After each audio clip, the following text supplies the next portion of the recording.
নমস্কার বন্ধুরা, আশাদের খোঁজে নতুন একটা ব্লগে আপনাদের স্বাগত জানাই। আজ আমি পনির, কাজু এবং দুধ দিয়ে একটা পনিরের রেসিপি তৈরি করব, যেটা সম্পূর্ণ নিরামিষ। দেখুন আমি কি কি আইটেম নিয়েছি। এখানে নিয়েছি আদা, এখানে কাঁচা লঙ্কা, এখানে পনির ভালো করে ধুয়ে এরকমভাবে পিস করে নিয়েছি। এগুলো একটু হালকা আমি তেলে ভেজে নেব। আর এখানে কাজু, আর এখানে দুধ, আর ফোড়নের জন্য নিয়েছি এখানে লবঙ্গ, এলাচ আর দারচিনি। এবার আমি প্রথমে গ্যাসটা অন করে একটু পনিরগুলো হালকা ফ্লেমে একটু ভেজে নেব।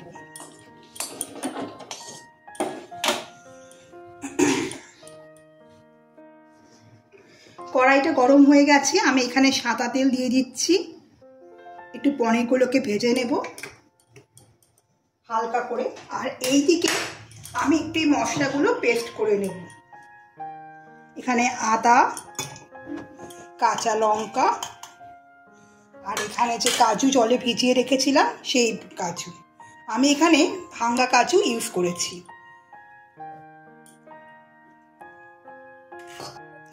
দেখুন এখানে আমি মশলাটা পেস্ট করে নিয়েছি, যার মধ্যে কাজু, কাঁচা লঙ্কা, আদা এখানে রয়েছে। এখানে তেলটা গরম হয়ে গেছে, আমি একটু হালকা করে পনিরগুলো ভেজে নেব।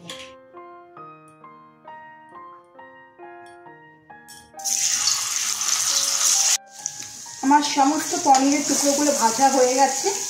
আমি এগুলো হালকা আঁচেই ভেজেছি, বেশি ভাজলে আবার শক্ত হয়ে যায়, সেই জন্য আমি এগুলো ভেজে নিয়েছি। এবার আমি তুলে নিচ্ছি। এবার এখানে আমি তেলের মধ্যে, এই তেলে আমি ফোড়ন দিয়ে দিচ্ছি এলাচ, লবঙ্গ আর দারচিনি।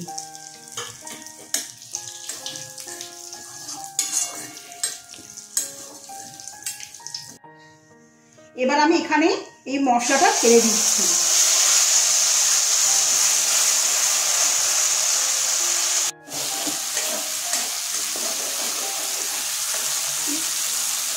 মশলাটা একটু নাড়াচাড়া করে এখানে আমি একটুখানি নুন আর একটু মিষ্টি দিয়ে দেব।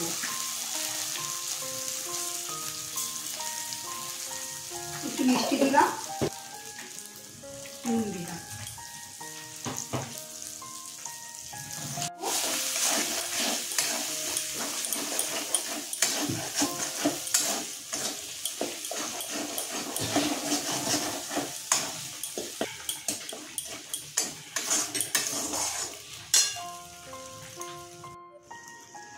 মশলাটা কষানো হয়ে গেছে। এবার আমি এখানে জলের জায়গায় এখানে আমি দুধটা দিয়ে দিচ্ছি।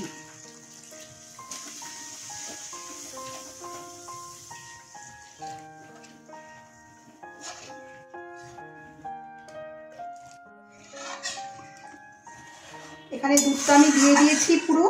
এবার দুধটা জাল উঠলে পরে আমি পনিরগুলো ছেড়ে দেব। ছেড়ে একটু ফুটিয়ে নিয়ে নুন মিষ্টি দেখে নামিয়ে দেব। দেখুন আমার এই ঝোলটা কেমন ফুটে উঠেছে। এবার আমি এখানে এই ভাজা পনিরগুলোকে দিয়ে দেব।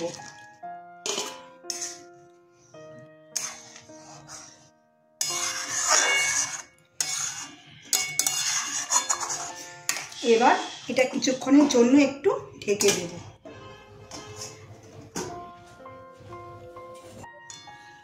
দেখুন এটা কেমন ফুটছে। আমি না এটা বেশিক্ষণ আর এখানে ফোটাবো না, তাহলে পনিরগুলো হার্ড হয়ে যাওয়ার সম্ভাবনা থেকে যায়। এবার আমি এখানে একটু গরম মশলা দিয়ে দেবো হালকা করে।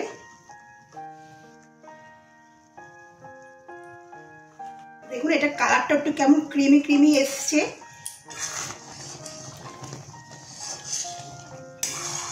আমার এই রেসিপিটা যদি আপনাদের ভালো লেগে থাকে তাহলে অবশ্যই একটা লাইক, শেয়ার এবং কমেন্টস করবেন, এবং নতুন বন্ধুরা সাবস্ক্রাইব করে দেবেন, এবং বাড়িতে অবশ্যই বানিয়ে আমাকে কমেন্টে জানাবেন কেমন লেগেছে। আপনারা ভালো থাকবেন, সুস্থ থাকবেন। আমার ভিডিও দেখার জন্য আপনাদেরকে অসংখ্য ধন্যবাদ। এবার আমি এটা গ্যাস বন্ধ করে দিলাম, দিয়ে ঢেকে দিচ্ছি। কিছুক্ষণ পরে আমি এটা সার্ভ করে দেব।